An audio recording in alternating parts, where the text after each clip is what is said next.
Good evening, everyone, and welcome to Voices of Longing. We are going to be continuing the series Deep Roots, New Branches tonight, and a couple of thank yous are in order before we begin. My name is Tony Gomez, and I am your host for the series and for tonight's discussion of the medieval poetry of Spain and France and how it was shaped by other cultural influences and really to kind of take a close look at the cultural mosaic that is our artistic heritage, our artistic inheritance, and to really, in looking at that mosaic, challenge the very monolithic view of Western culture and look at how it is deeply intertwined with other cultural stories and narratives from around the world. And the thank yous that we need to do to get started are, first of all, thank you to our producing organization, which is Early Music Seattle. I'm absolutely thrilled to be working with Early Music Seattle to present this series. And tonight's program is the second in a 5-part series. We kicked off the series earlier in March with Saffron Honey, Muslims, Jews, and Christians in Medieval Spain. And tonight we'll continue that story with Voices of Longing. And then in April, we will continue with a program called Mapping Latino Musical Migrations. So our story will move to the Western Hemisphere, to the Americas, and it will begin to interweave our conversation of what's happened in the Mediterranean with the Americas, with indigenous cultures, and of course with West Africa in the development of the Americas. And we will continue that experience with the additional installations in the series. Indomitable Spirit, music of the African diaspora in the Americas, will occur in May. And I'm super thrilled to have guests Ben Hunter and Monica Rojas join us for that program as we look at African music across the Western Hemisphere. And then we'll finish up the series in early June with a section on the role of music and art in social justice efforts in the Americas, and looking at how Latinos in the United States and across the Americas have connected social justice movements with various art forms, from visual arts to, of course, music and dance. So for tonight, I am very excited to be sharing with you some excerpts of poetry and some music. What you heard as you arrived this evening, and you can hear a little bit in the background, is the music of a project called Calamus, which is a project of musicians in Spain where they explored the music of the Muslim era in Spain and arranged some of the poetic forms that we'll be talking about tonight. As always, your questions and thoughts are welcome. Please use the Q&A function or the chat to share any questions that you have or comments. Ideally, this is an interactive experience, so I very much look forward to your contributions tonight. And it makes it a lot more fun for me, because then it's not like just talking to myself, which I'm very versed at doing during COVID times. But nonetheless, I would love to hear from you and hear your questions and suggestions. Tonight, looking ahead, we'll be talking about poetry and hearing music, and we have some wonderful guests with us this evening. Dr. Anthony Geist, my tocayo, my person who shares the same name as me, who is with the Department of Spanish and Portuguese at the University of Washington, was graceful enough to share some readings of some poems that we selected for tonight. So we'll be hearing from from Tony Geist.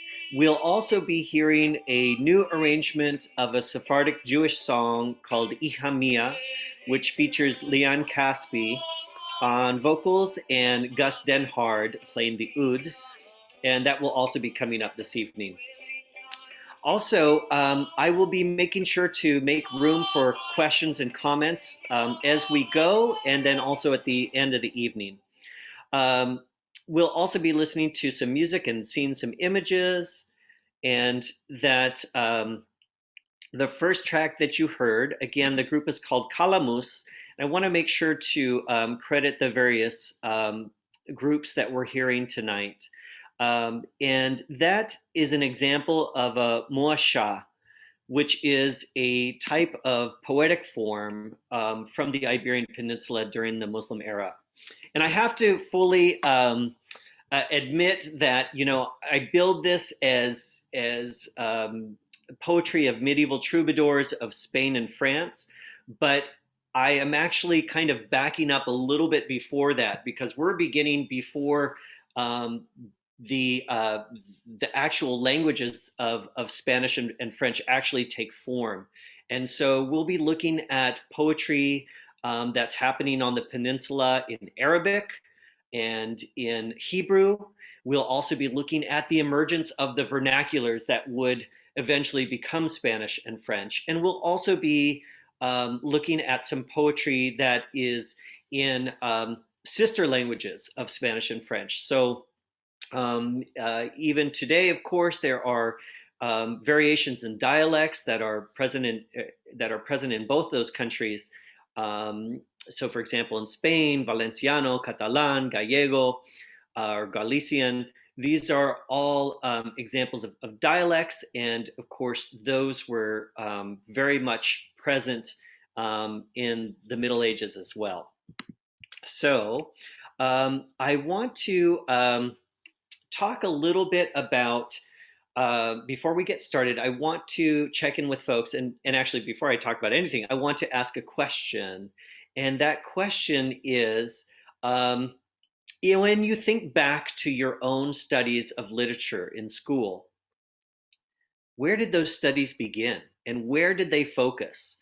So think back to your own experiences, your first experiences, whether you were learning English language literature or Spanish literature, and what were, if you remember, what were some of the earliest works that you encountered in your studies in school?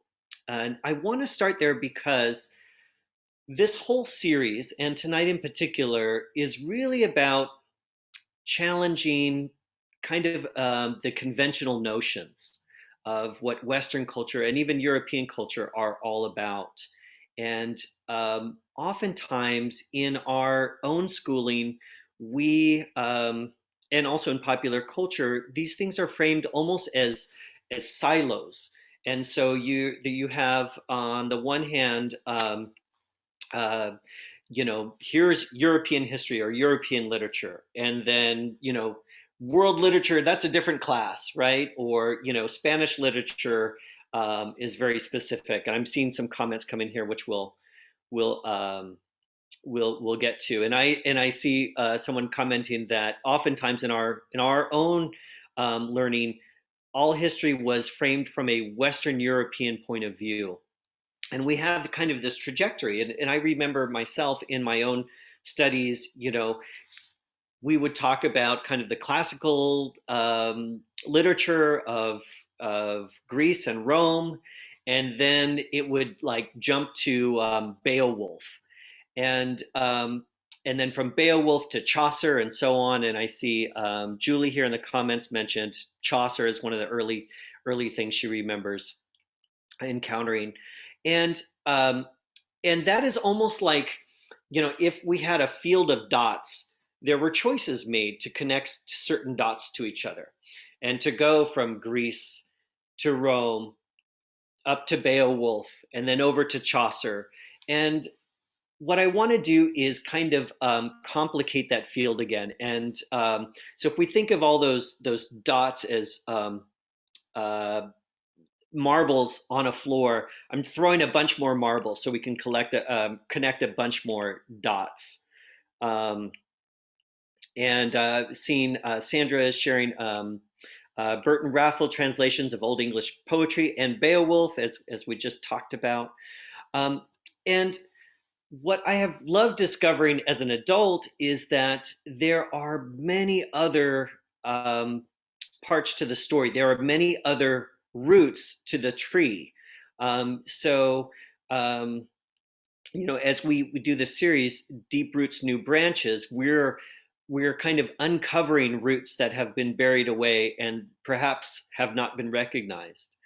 And so tonight we're going to look at different ways that other areas of the Mediterranean, North Africa, and Western Asia or Middle East, and as far as the Indus Valley, have all played a role in shaping language and literature um, that would come to be associated with Europe.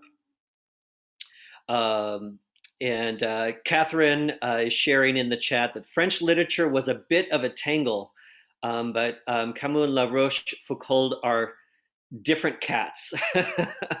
And I don't know that we're going to make things less tangled, Catherine. Maybe we're going to tangle them up, but we're going to revel in the complexity of it all. And we'll certainly spend some time with the troubadours of Occitan and a little bit with the Chanson de Hollande, the Song of Roland tonight. In an ideal world, we'll see. I always make plans, and then sometimes we don't get to it all. So we'll see where this takes us. A question from Michael: Early literature was Beowulf English? Was Beowulf English Norse origin? And yes, as far as I remember, as far as I can recall right now, and I looked at this last night, and I should know better, but it is definitely Northern European, and I don't know the exact specifics off the top of my head, but it is definitely tied to the kind of the Anglo-Saxon story. So we're going to back way up, and we're going back to the Iberian Peninsula. And in the last presentation that we did, we talked a little bit about the history of the Iberian Peninsula, kind of between the Roman era and then 1492, which is when the Reyes Católicos instituted a kind of monolithic political state across the Iberian Peninsula, or specifically Spain. So I want to go to a map because I love maps, and it gives us a context. So give me 1 second here to share my screen. This is a map that we looked at in the first session in Saffron and Honey, but this gives us a sense of the reach of the Muslim world during what we would call the Middle Ages. So from the 600s all the way up through to 1500, you can see the extent. And certain areas expand and others recede over time, but what we definitely see is that it reaches all the way from the west, from Spain and Portugal and Western Africa, all the way to Malaysia and Indonesia, and of course across India, north up into the Caucasus, and south into Mali, in Western Africa, and then to Madagascar and Zanzibar and so on in Eastern Africa. And what this afforded was basically a massive free trade zone of not only in economic terms, but also in cultural terms, linguistic terms, musical terms. And so this is a huge moment for the human story overall, not just for Islam, but it is an indicator of how ideas were able to move. And And so we talked in the last session about how something like mathematics, where in India there was the concept of the zero, and how scholars in Baghdad were able to take Greek mathematics and wed it with Hindu mathematics to develop algebra, and how that in turn worked its way west into Spain, and then from there into the universities across Europe. And we see some similar processes with regard to literature and music. And one of the famous musicians of Muslim Spain, who's nicknamed the Blackbird, was a musician that was a courtly musician in Baghdad, and then eventually found his way to Cordoba. And we'll be talking about him as well as some other poets and musicians. I think one thing that we definitely want to emphasize is that in the modern era, we talk about poetry and music as two separate things, but in the time period that we're talking about tonight, it was very difficult to separate these two things. So poetry and music were linked in a way that is completely different from our orientation. It was most people did not read, were not literate, and so the main transmission of poetry happened not through books necessarily, but through oral recitation. And I think that is really powerful and really important, because the way that people write poetry for that type of setting is completely different. And in the opening music that we heard some different instruments that may have been used to accompany poetry in this time period. Now, one of them is an instrument that many of you are familiar with under the name lute. But of course, this is an instrument that had a different name at the time. The lute actually is derived from the term al-ud, or the oud. And so we have that as one of the examples of an instrument that would accompany poetry. And we see in this image here, this is an image from the Cantigas de Santa Maria, especially powerful because you see two musicians at the court together, and you see the difference in terms of how they look. One is fair-skinned, the other has African features, and the way they're dressed is different. One in a typically European medieval outfit, and the other one in kind of a more kind of, I guess we could say, Moorish style outfit. And this speaks to the mixture of cultures. And it in this image, we see how music was very much part of that mixture, and that connects to our experience of poetry. All right, I'm going to stop sharing screen. So as a musician, some of the things that I look at with regard to poetry is what would accompaniment be like? And so oud or lute might be one of the accompanying instruments, and certainly the troubadours inherit that. But there are other instruments such as the kanun, which is kind of plucked zither, and then instruments in the family that I play. So there would be instruments like this tar. Is one name for it, or bendir, or daf, depending on where you are. But it's a frame drum, and some of the patterns that could accompany Andalusian music would vary. They would be in different time signatures. One of my favorites is this one.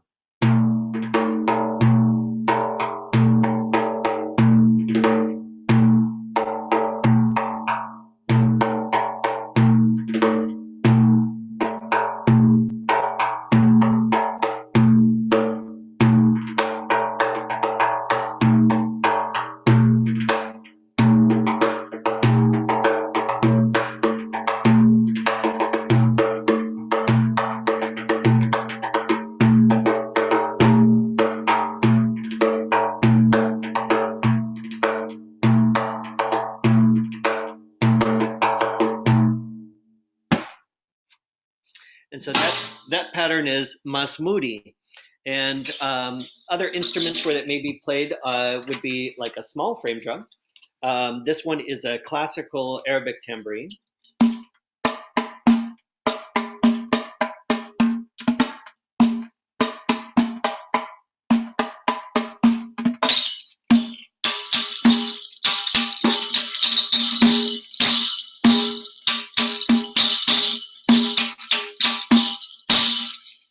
And so it's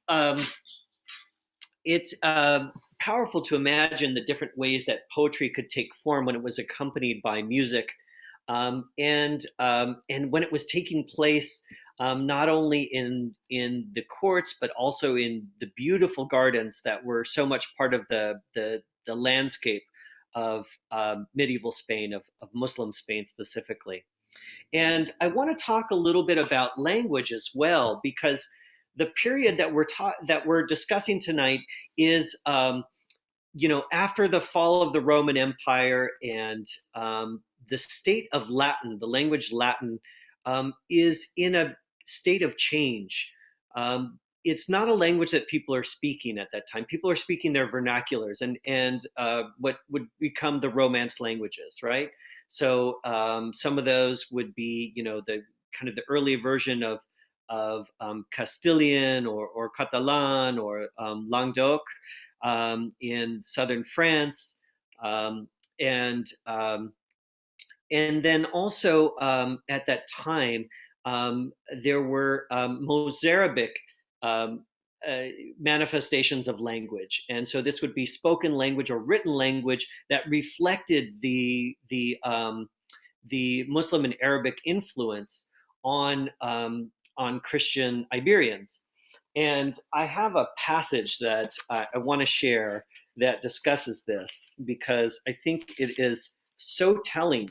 Um, because Latin is somewhat limited at this time, it is a language of religion, a language of faith. It is kind of a high language, versus a language to express all the dimensions of being human in the street and at home and intimate places and public places and so on. And Arabic arrives to the Iberian Peninsula with not only with a strong sense of poetry that goes back to the banners that would hang in sacred spaces on the Arabian Peninsula, but also as a language itself, very flexible and viable and able to be used in both classical and everyday sense. And this passage was actually written by a Christian who was very critical of how other Christians on the peninsula were embracing Arabic. And let's see here. Let me just double check. Okay, so this is from 855. The Christians love to read the poems and romances of the Arabs. They study the Arab theologians and philosophers, not to refute them, but to form a correct and elegant Arabic. Where is the layman who now reads the Latin commentaries on the Holy Scriptures, or who studies the Gospels, prophets, or apostles? Alas, all talented young Christians read and study with enthusiasm the Arab books. They gather immense libraries at great expense. They despise the Christian literature as unworthy of attention. They have forgotten their own language. For every one who can write a letter in Latin to a friend, there are 1,000 who can express themselves in Arabic with elegance and write better poems in this language than the Arabs themselves. And so this is a Christian Spaniard in the 9th century, kind of the height of Al-Andalus, the Arab Caliphate, which was seated in Cordoba in southern Spain, and criticizing the incredible acculturation of Arabic language and letters by people of all different faiths at that time. And that would continue to have an impact. And we're going to talk about some different ways that had an impact. But I want to go to some poetry next, and give you an example.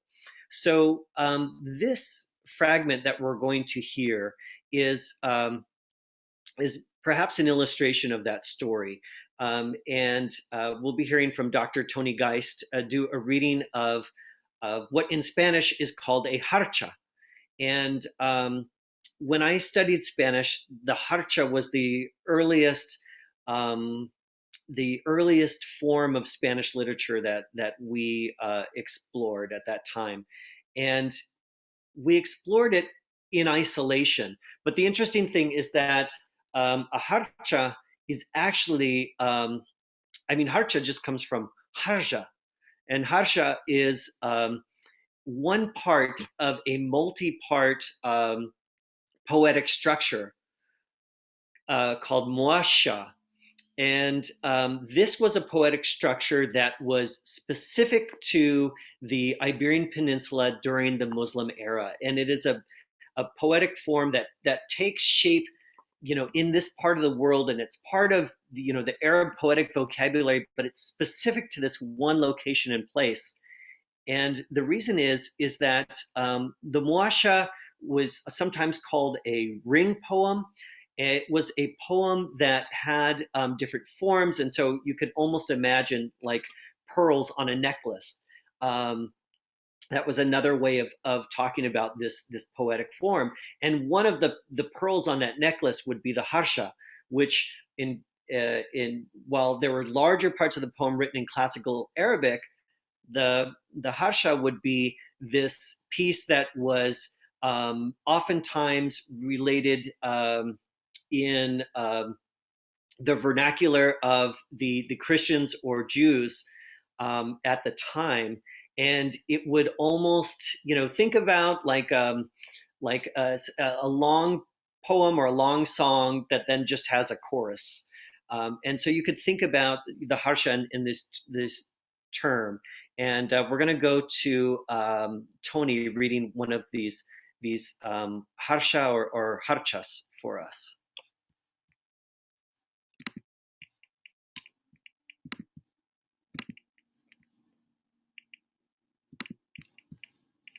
Okay, I'm just optimizing the clip for you. Here we go. Harchas are four-line poems or songs normally composed by Christians or Jews living under Muslim rule. They're written in Mozárabe, a form of medieval Spanish, a Romance language. Tanta mare, Habib, tanta mare. Enfermaron huellos gallos, e dolen tan male. So much loving, dear friend, so much loving. These eyes, once happy, grew ill, and now hurt so much. Vaise meu corazón de mib, ya Rab, si me tornarad, tan mal meu dolor il Habib. Enfermo yed, quand sanarad. My heart is leaving me. Oh God, will it ever return? I feel such sorrow for my dear friend. He is sick. When will he be well? Non dormiré yo, mama, a rayo de mañana. Ben Abul Kazim, la fase de matraña. I shall not sleep, mother. At first light, Abul el Kazim will arrive with his face like rising sun. Harchas.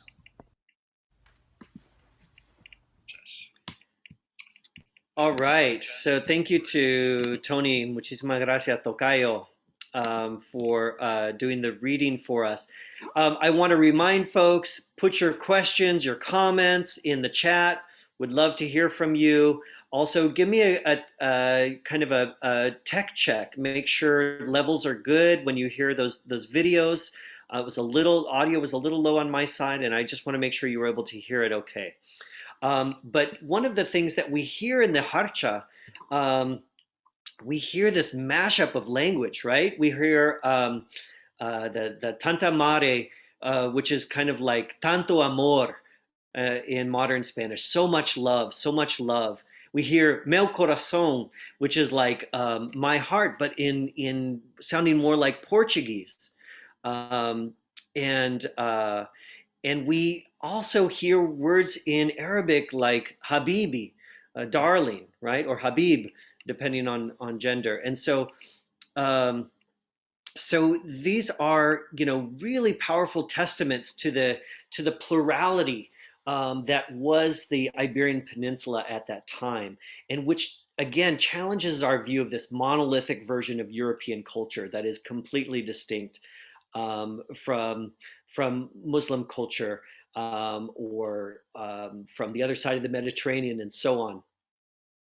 And so we we hear those different linguistic, uh, I don't know what we call it, components, but we also, in that process, we hear the subject matter, and the subject matter is love. And this is something that is going to figure into poetic tradition in many different ways. And this goes back to this idea that um, that one of the things that Arabic helped to maintain on the peninsula was a vocabulary and a very expansive vocabulary for things not only that related to religion and to the court, but to daily life, to love and sensuality, and so many other topics. And we see that developing in the Muasha. Um, and I want to also play for you the sound of a muasha. So I am going to go back to the group Calamus and share with you a part of a muasha, and this is the introduction where the singer says, "God, watch over the singer."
All right, I hate to pause that music, but it is a beautiful collection. I'm going to put the artist name in the chat so that you can see that and look them up. And the members of this group include many artists that are now soloists.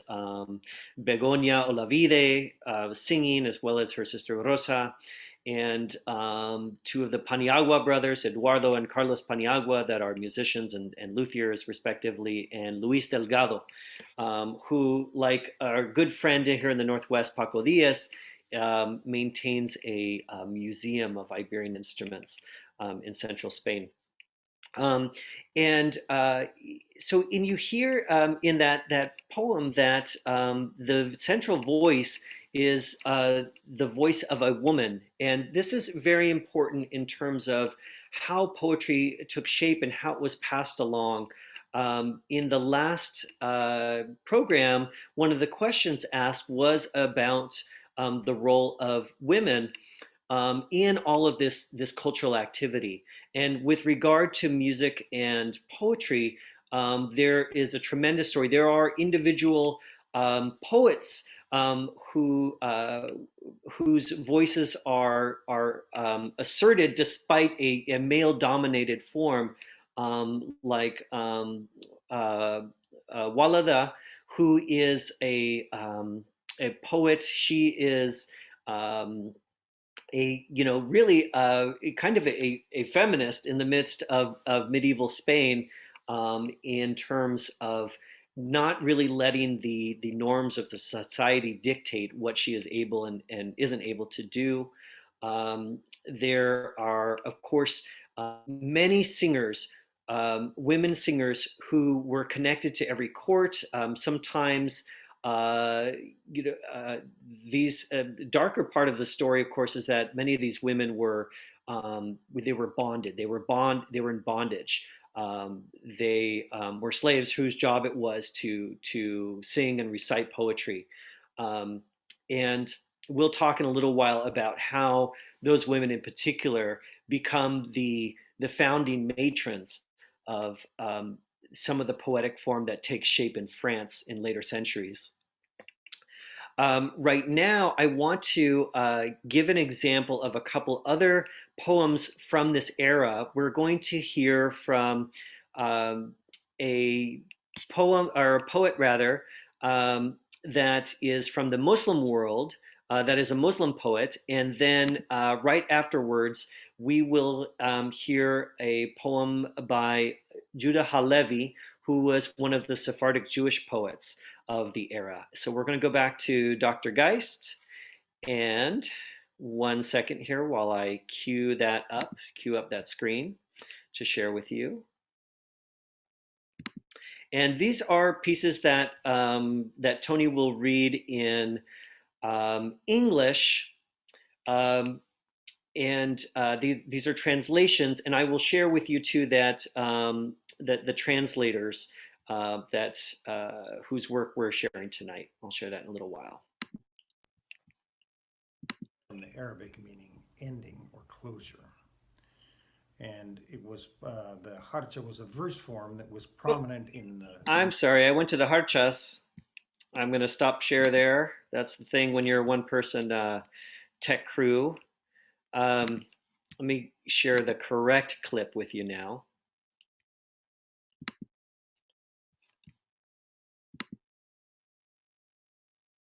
It still wants to share the Harchas. So let's see. Here we go. Love, may God honor you, is a serious illness, one whose treatment must be in proportion to the affliction. It's a delicious disease, a welcome malady. Those who are free of it want not to be immune, and those who are stricken want not to be cured. Ibn Hassam, the ringneck of the dove, El Collar de la Paloma. Anxious or secure, my soul is yours, submissively and gratefully. I roam, I wander, filled with joy in you, and thanking you in all my wanderings. Judah Halevi. And in both of those poems, we hear that the subject matter is love. And I mean, these are gushing, these are like heart-wrenching poems of, love. As this is something that we hear from the troubadours a few centuries later. These poems that we're hearing now are more in the era of the 900s to the 1100s. And then we hear this kind of conceit of longing, of unrequited love, from the European troubadours in a couple centuries. And we're going to talk about how that moves. But it's important to document that this idea of this unmet love that is so much a part of European poetry in a couple centuries is well established in Al-Andalus, the Muslim caliphate that covers most of the peninsula. And then when it breaks up in the Taifas, which were the city states that formed, the kind of political entities of the Iberian Peninsula, starting around a little after 1000 Common Era. And so, and the taifas would not only compete with each other politically, but they would compete in terms of um, the artists and poets and scientists that each of them would attract to their courts.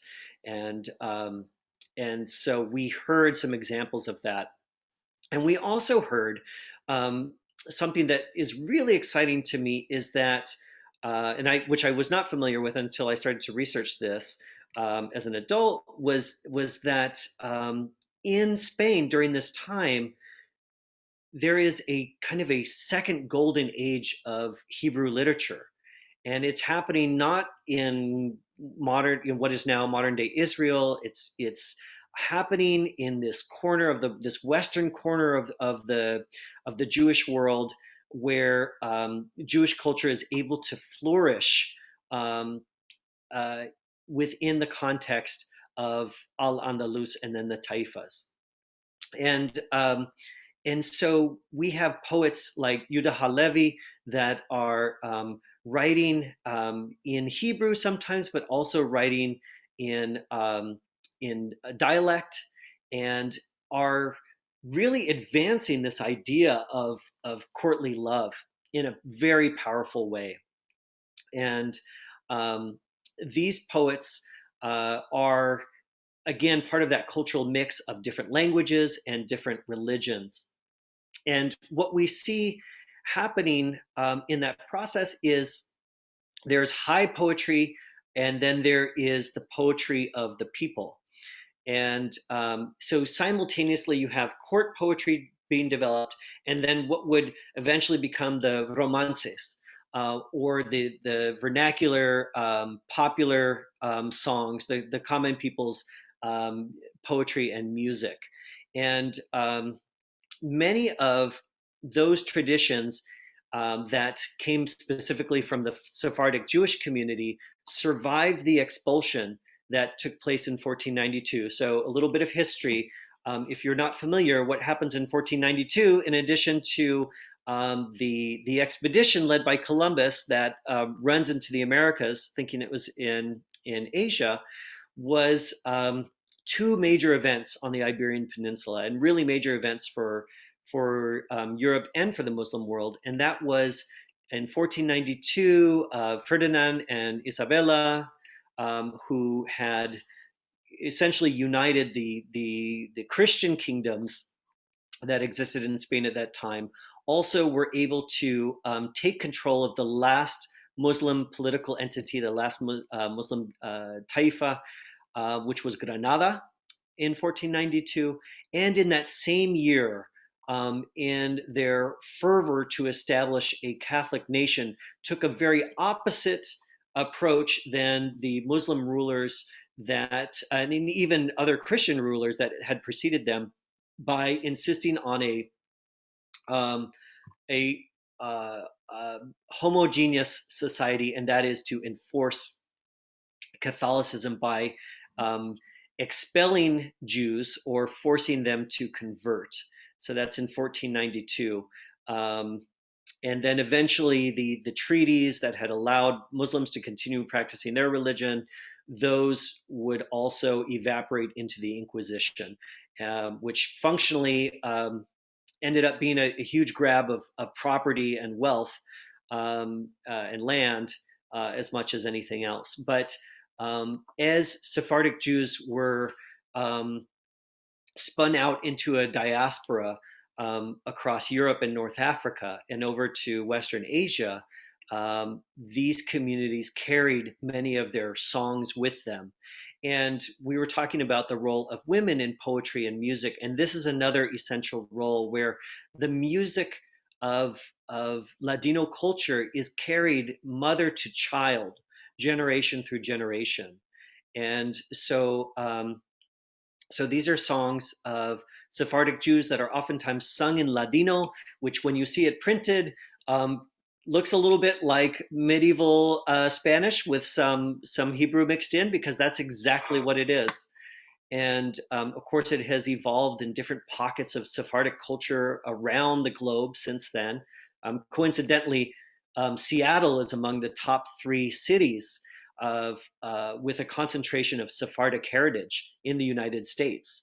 And many of the merchants that helped launch Seattle during the Alaska Yukon Gold Rush were Sephardic Jews who had set up shops in Pioneer Square area. But we're going on tangents as we usually do. But again, the idea is that through these songs, these lullabies, we hear a preservation of Sephardic culture. And I'm really thrilled this evening to share with you a new production of a song called Ihamia, My Daughter. And it is sung by Leanne Caspi. And Leanne is a wonderful Northwest vocalist who has worked with various groups and currently is working with some project connected to Latin American music as well. And Leanne agreed to perform this song for us. And Gus Denhard, the executive director of Early Music Seattle, provided accompaniment on the oud, and yours truly doing percussion. So I would love to share that with you now. The song is Ihamia, and it is a song that is a dialogue between a parent and a daughter. And the parent is saying, to be careful. And there's this, the kind of the allegory is don't go out to the sea because you might be eaten by a fish. And so it's and the daughter is responding that she'd rather be eaten by a fish than what the parents are expecting for her necessarily. And so this song is Ihamia, and I will set up to share screen with you so we can go through that. This is fresh out of the editing software. I was working on this for you all for tonight. And so I'm going to get it set up for you now. Oh, 1 second. It started without us. Okay. And keep your comments and questions coming. Would love to hear from you in this process here. Okay. Trying to share with you. 1 second.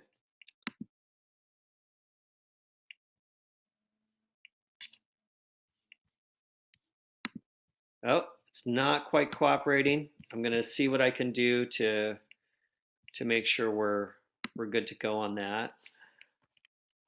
So if you can just bear with me for 1 second here.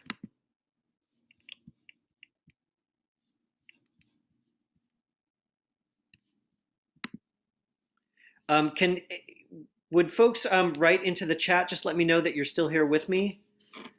It looks things look a little strange on my screen right now.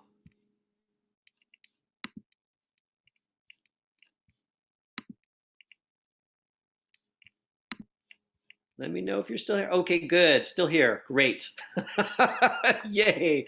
I'm not here just talking to myself as I usually do during COVID. Okay.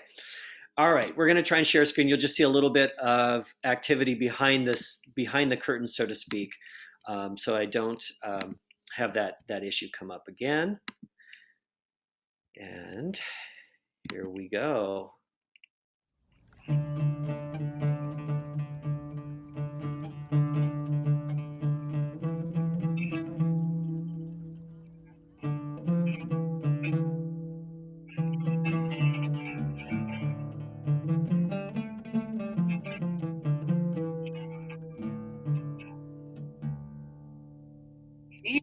Hija minha mi querida,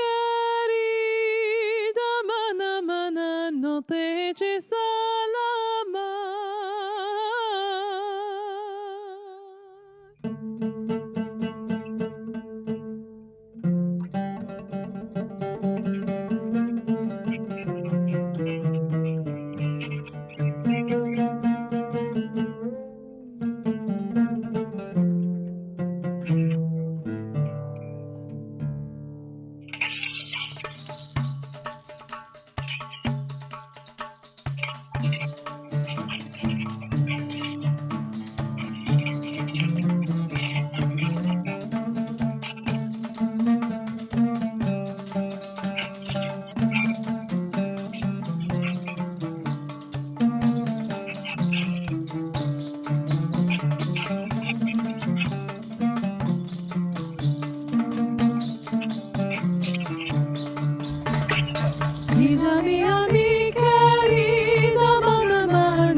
funtas de Hondor, que me engluta peche preto para salvar del amor, que me engluta peche preto para salvar del amor.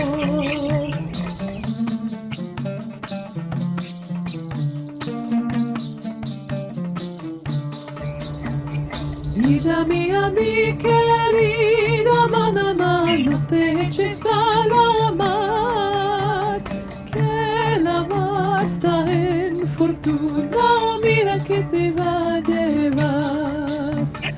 Que la mar está en fortuna, mira que te va a llevar.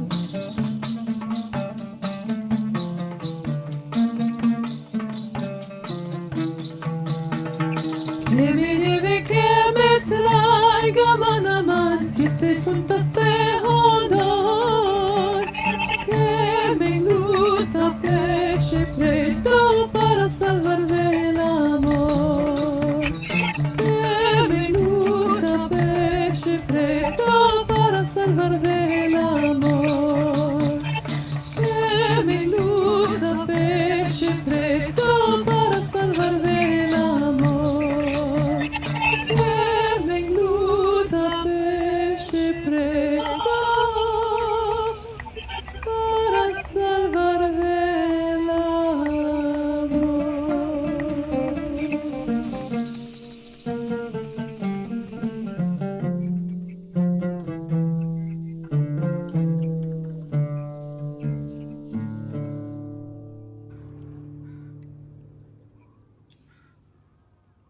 Okay, there you go.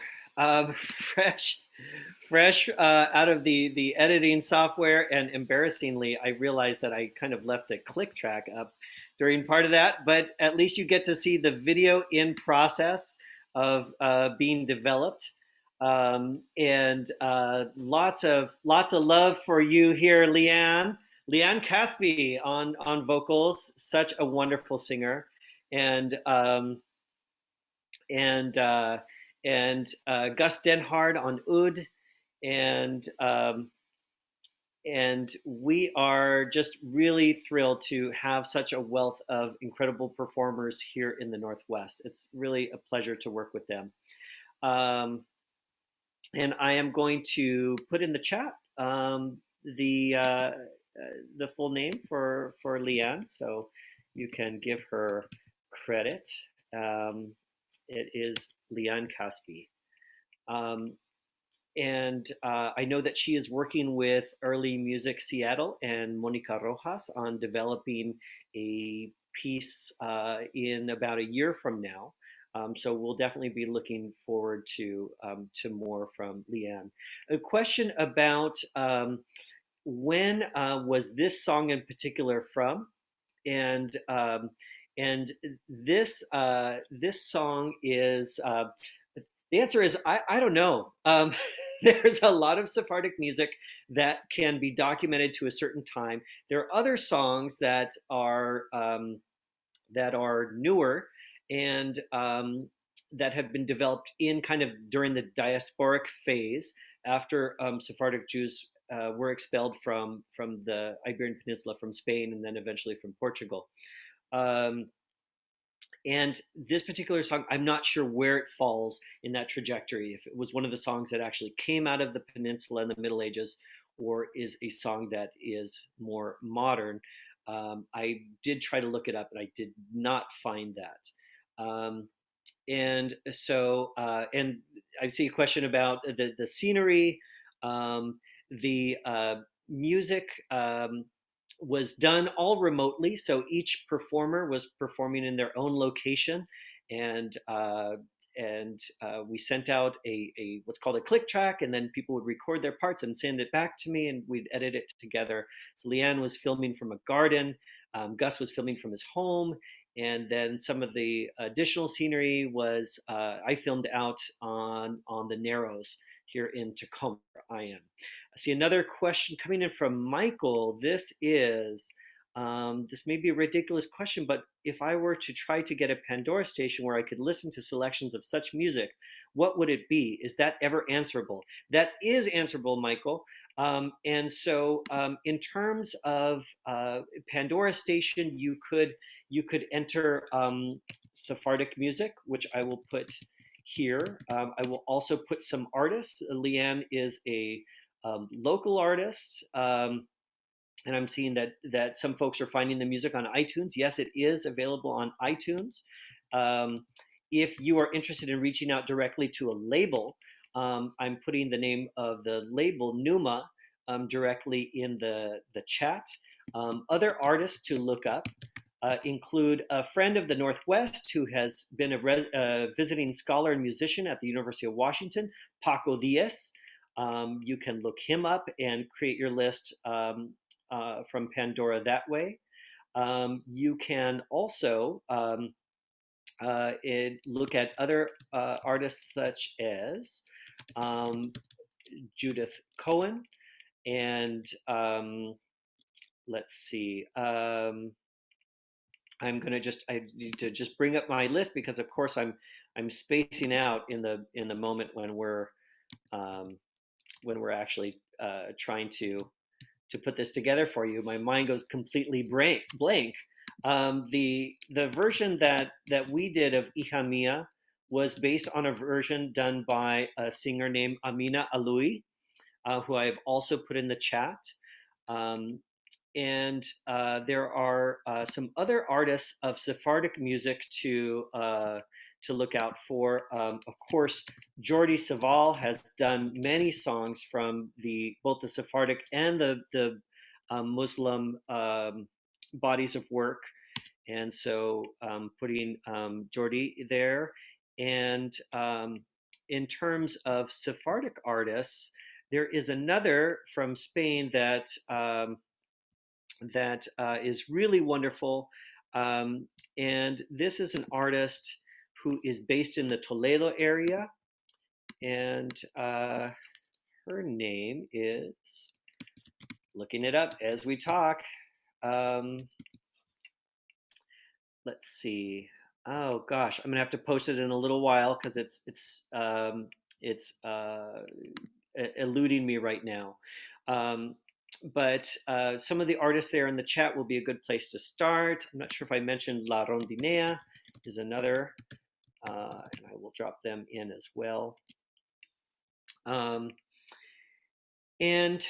I want to, as we get ready to wrap up for tonight, I want to just share one other really important part of the story, and that is how does all this music from Muslim and Jewish Spain specifically enter the other parts of Europe? And that happens a number of different ways. Of course, the sharing of knowledge through houses of translation in places like Toledo play a huge role, but also war and conquest have a huge impact on this process. And we see this in terms of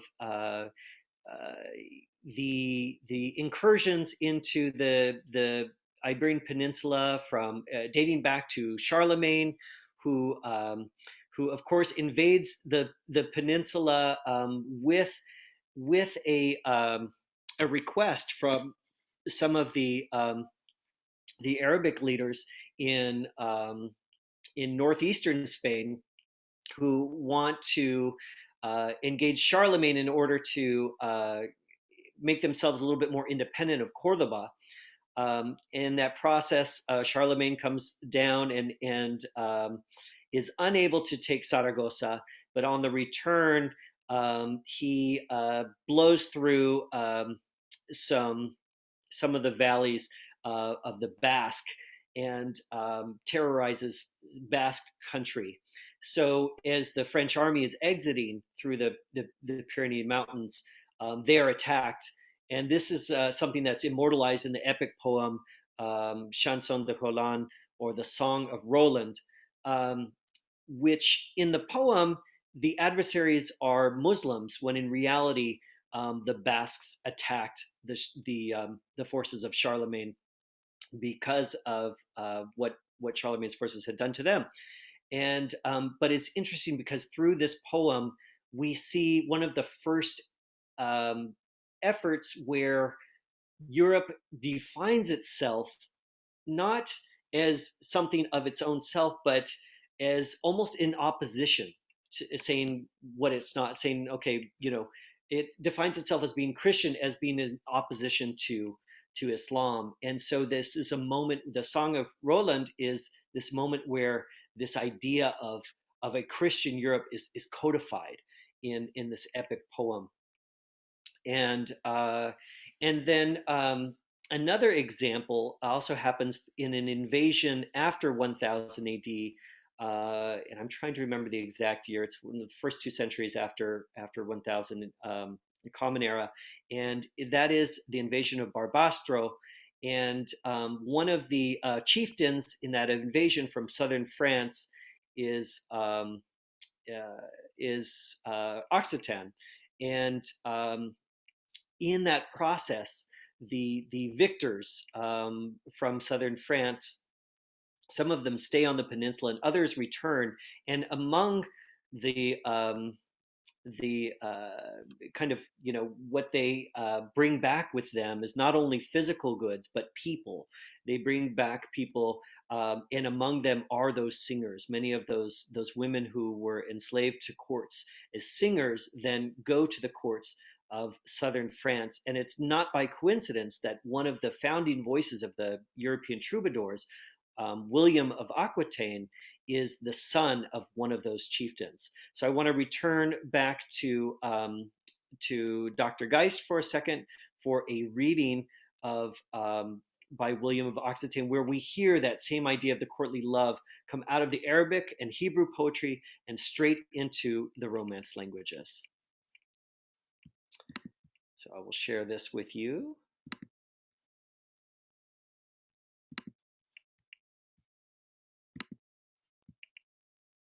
The way this love of ours goes on is like the branch of a hawthorn that keeps trembling upon the tree in the night, in the rain and ice, until the sun comes and the day spreads through the green leaves and branches. William of Aquitaine. And thank you. Oh, Tony, I am so sorry. Every time I pause you, I seem to pause you mid blink. But I want to give a huge shout out to Dr. Anthony Geist, my tocayo, for agreeing to read from the poetry. And I've got one more from him that helps tell this story of how Europe defines itself not only politically, but through literature and music, somewhat in opposition to the very cultural influences that help shape it. And that, of course, is, we've talked about the Song of Roland, which is a founding piece of literature in France.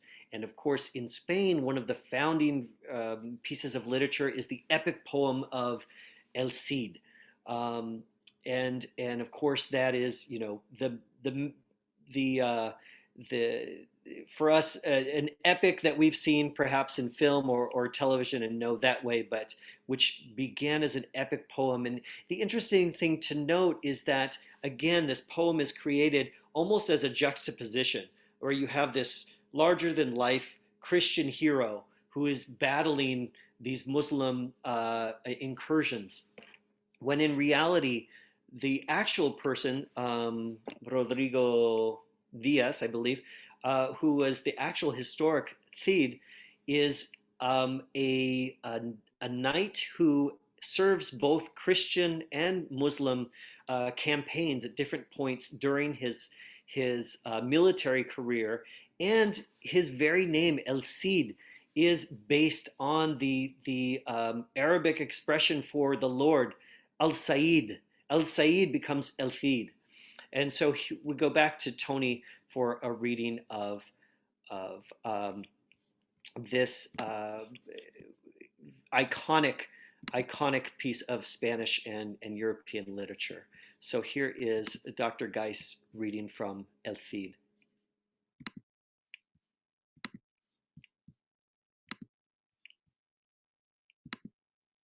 El cantar del mio Cid.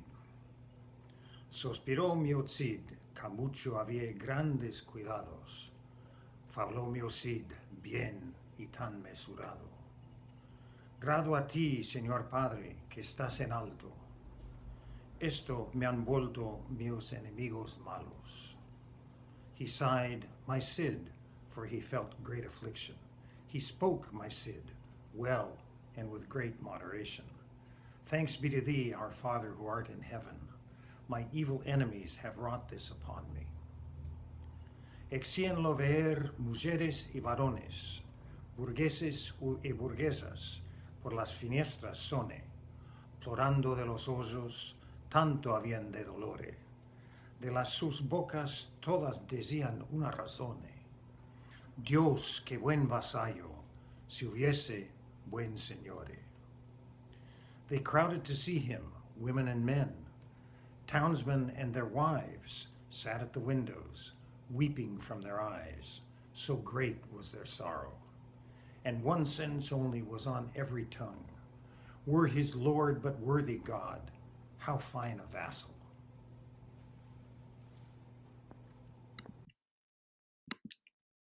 Bravo, Tocayo, gracias. And so in that fragment from El Cid, we hear a little bit. We have the stage kind of set for us of this larger than life hero, and um, and his struggle against evil, and the idea again that as these epic poems were taking shape, they intentionally set up. Um, the Muslim as a monolithic enemy or villain. Um, and of course, the deep irony of that is that from the lute to the love songs of the troubadours, um, even to the words of the languages themselves that we hear in Spanish and French and even English, words that range from al limun, al limon that becomes el limon or citron, lemon, to words like sukar, sugar, and kawa, coffee. I guess I'm hungry because I'm sharing all the food words. We hear the in the language, in the resonance of our own tongues, this legacy that contradicts this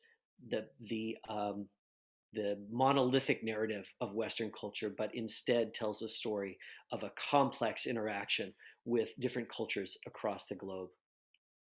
And so I want to thank everyone for taking time to be part of this event. I'm going to stick around if you have questions. Um, do drop them in the Q of A or in the comments. It's an absolute pleasure to join with you. Also, make sure that you are following Early Music Seattle. Sign up, go to earlymusicseattle.org, sign up for the newsletter so you can stay posted on future installations in this series, Deep Roots, New Branches, as well as um, other streaming concerts and programs happening. Some other thank yous. Thank you to Dr. Anthony Geis of University of Washington Spanish and Portuguese Studies for reading poetry for us. Thank you to Leanne Caspi and Gus Denhard, our vocalist and musician for tonight. I also want to give a huge shout out to King FM and to Sean McLean, who did a wonderful piece about this series that ran on King FM, and it is just a pleasure to be able to share this evening with you all. Thanks for tuning in. And I will just look at questions as we wrap up for tonight. I see a question coming in. Do we know about women creators of original works, not just those who played music or recited the poetry, but the actual creators? We know about some of them, and I am going to put one of the names here in the chat. And this is a poet that I mentioned earlier, who's actually more than a poet, a cultural figure, Walada, who was in Muslim Spain during the Taifa era. She also famously had an affair with a great poet king during that time. and there is another poet that is escaping me right now, but I do want to share in the chat. I need to give another big shout out to a scholar whose work I would not be able to share with you tonight, and that is Maria Rosa Menocal. One of her most accessible books on this topic is Ornament of the World.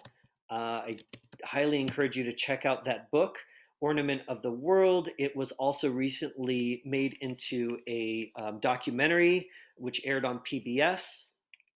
I also want to give a shout out to certain translators, among them Peter Cole, who has done amazing translation from the Muslim Hebrew era, um, and mentioned some of our musical artists that are inspirations for us. Um, Let me see. Oh, one other important scholar I want to make sure to acknowledge, kind of giving a political overview of all this, is David Levering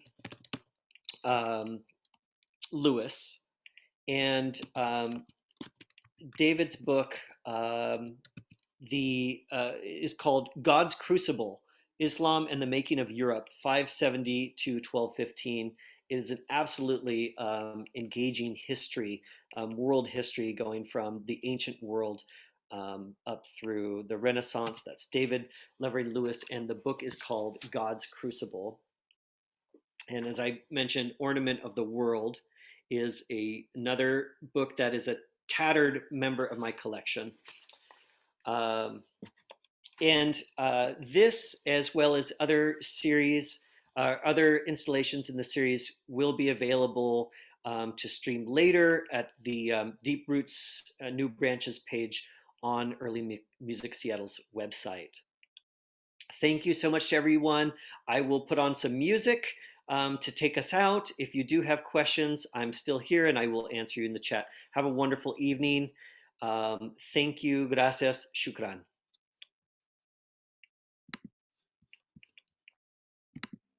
Don't